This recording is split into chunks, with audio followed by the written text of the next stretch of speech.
Congratulations, it's OJ over here from PlayerEssence, and welcome to the PE Nintendo Switch news video that I have here for you guys. Today we have some awesome information, so let's go ahead and get right into it. So Nintendo will be demoing ARMS at Nico Nico Chokaigi 2017. ARMS will have a playable demo at this event. The event does take place on April 29th through the 30th at the Makuhari Messi International Exhibition Hall. There will also be a Pokken tournament for the arcade version, in addition to a Super Bomberman R tournament as well on the Nintendo Switch. So it seems like there's a lot of great stuff planned for all of the users that are going to be there at that event, and I can't wait to see what type of footage Nintendo shows. Maybe they'll have another character or so. They were doing some promotion for ARMS last month with some pretty cool trailers, so I'm looking forward to seeing what they have there, and just some highlights of the tournaments that they're going to have for Pokken Tournament and Super Bomberman R. That stuff is always really entertaining to watch. Alright, I'm moving on to the next article here. Sega says that they would love to do a physical release for Sonic Mania. So here's a portion of Twinfinite interview with Sega producer manager Jim Dyer. Twinfinite says, "Will we see a physical release for Sonic Mania?" Dyer responds with, "We would love to do one. We want the community to know that we are listening." And at SXSW, they suggested a lot of interest in us following through with a physical release, but we're also aware that the audience approves of anything Sonic related, except for Sonic Boom.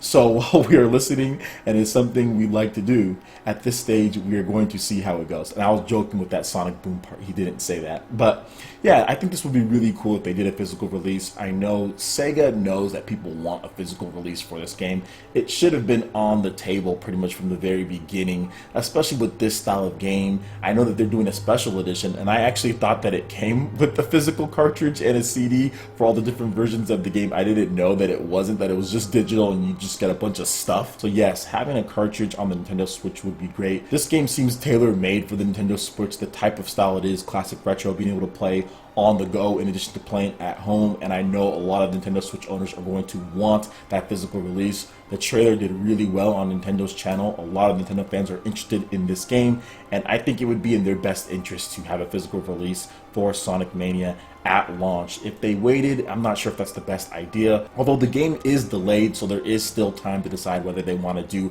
a physical release or not. So let me know what you guys think about this in the comment section below, and are you guys looking forward to a physical release on Sonic Mania? Does your purchase depend on it? I would love to hear what you guys have to say on the matter. Alright, I'm moving on to the next article here. Choice Provisions got Runner 3 up and running on the Nintendo Switch in one day. So this actually beats a Snake Pass, which was up and running on the Nintendo Switch in a few weeks. Well, Choice Provisions has one up them, because Runner 3 was up and running in one day. That is insane. So this is coming from a recent interview with Choice Provisions, and here was a question: what was it like developing on the Nintendo Switch, a new platform? And here was the answer: we were nervous at first about developing on the Nintendo Switch, simply because there are always unknowns with a new platform.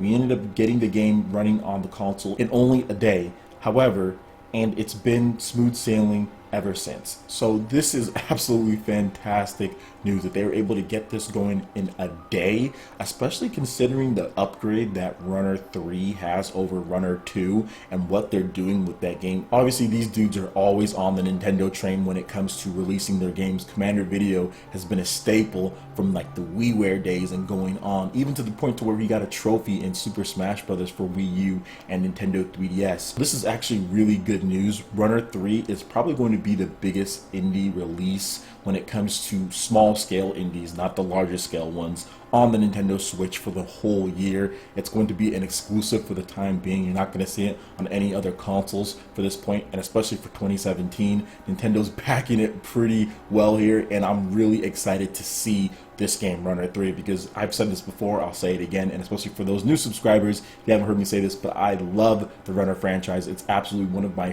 favorite franchises in gaming, hands down. I put over 100 hours into Runner 2 on the Wii U, so I'm really looking forward to seeing all the new improvements and gameplay additions and stuff that they're doing, because there's the retro levels in this one. There's the levels to where you can actually go from right to left, not just from left to right. You actually go into the stage, you come out of the stage. There's so many new things, dynamic, that they're doing with this game, and I cannot wait to play it. 2017, hopefully there's no delay on it. Runner 3 is looking amazing, and they got the game up and running on the Switch in a day, so that just goes to show you the night and day difference between the Nintendo Switch and the Wii Wii U and even the 3DS when it comes to developing on the system. Much easier for developers to take their tools from PC and port over. A lot easier for developers to just get things up and going so much faster than before. So hopefully more people follow suit and we get more games on the system. Alright, and moving on to the next topic here. Darksiders War Mastered Edition will be releasing on the Wii U on May 23rd. There isn't a Nintendo Switch version planned at the moment, so this is coming from the official Twitter account of THQ Nordic, where a user actually asked them any plans for the Switch when it comes to this game, and they said not as of yet. As soon as this changes, we will announce it. So THQ Nordic is actually listed on Nintendo's partners as far as third-party development for the Nintendo Switch, so I'm pretty sure we're going to be seeing something on the system, although I do feel that it's so late to be releasing a Wii U game. May 23rd, that is so late. Although it's super cheap, and this game, as far as Darksiders 1, which is a remaster of the original one, that is kind of like Zelda in some ways. There's some aspects to it, so there are some people that enjoy Darksiders 1 over Darksiders 2, especially because of those Zelda elements as far as what they did. So I do think that it could do okay on the Nintendo Wii U, but at the same time, I think it should have just probably been scrapped and put on the Nintendo Switch, but we don't know what they're doing. Obviously, we're not inside their building. They could have Darksiders 1 and 2 put together for the Nintendo Switch. They could be doing something. I know they're not going to reveal their plans on Twitter. Most developers don't say stuff like that. They might tease and do things, but most of them won't just flat out answer the questions truthfully. So yeah, this is pretty cool that it's still coming to Wii U. Wii U owners can get it, but at this point, that system, I'm not sure how much foot traffic is going through there, how well it's going to do, but it is cheap. I think it's like 20 bucks or something like that. It's not an expensive game, so some people go out there and pick it up. It's still a good game. Runs at 1080p, I think 30 frames per second on the Nintendo Wii U.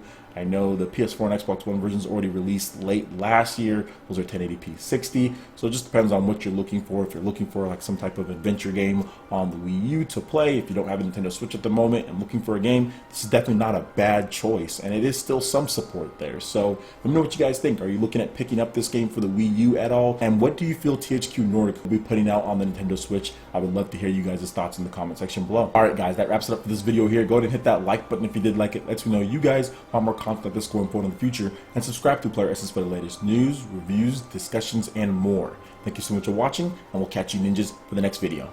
Peace.